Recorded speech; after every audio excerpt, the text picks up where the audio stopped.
দিনটা ছিল শনিবার, 17 তারিখ, রটন্তীর কালী মায়ের পুজো। আর তোমাদেরকে আগেই বলেছিলাম যে আমার বোনের শ্বশুরবাড়িতে অনেক বড় করে মা কালীর মানে রটন্তী মায়ের পুজো হয়, বাৎসরিক পুজো এটা। আর ওদের মন্দির রয়েছে।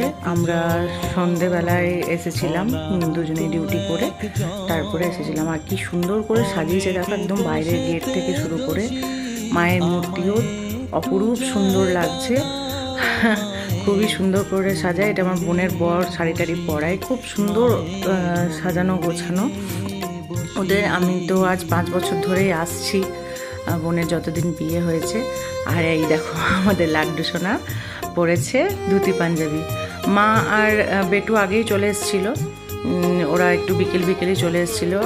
লাড্ডুকে মা নিয়েছে, তো বোন একটুখানি রেডি হয়েছে তারপরে। আর এই যে বোনের জায়ের ছেলে মেয়ে, এরা হচ্ছে টুইন্স, তোমাদেরকে আগেই দেখিয়েছিলাম, অন্নপ্রাশনেও এসেছিলাম।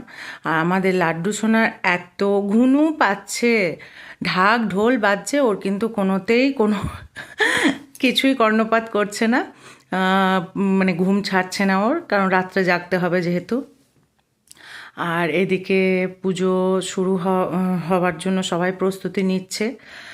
আর পুজো শুরু হয়ে গেছে, মাকে মানে বরণ করা হচ্ছে, যা যা নিয়ম কানুন সমস্ত কিছু করা হয় সেগুলো সব করে।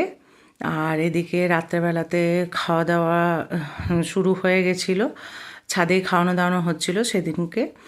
আর আমরাও চলে এসেছিলাম, কারণ আমাদেরকে বাড়ি ফিরতে হবে। তাও রাত্রি 10টা হয়েই গেছিলো, পুজো হতে এখনও প্রায় অনেক দেরি।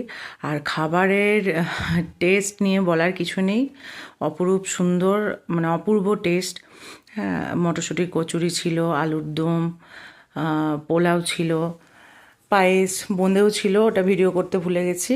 তারপর আমরা রাত 10টা বেশি হয়ে গেছিলো প্রায়, তারপর আমরা চলে এসেছিলাম বাড়ি, আবার কালকে যাব।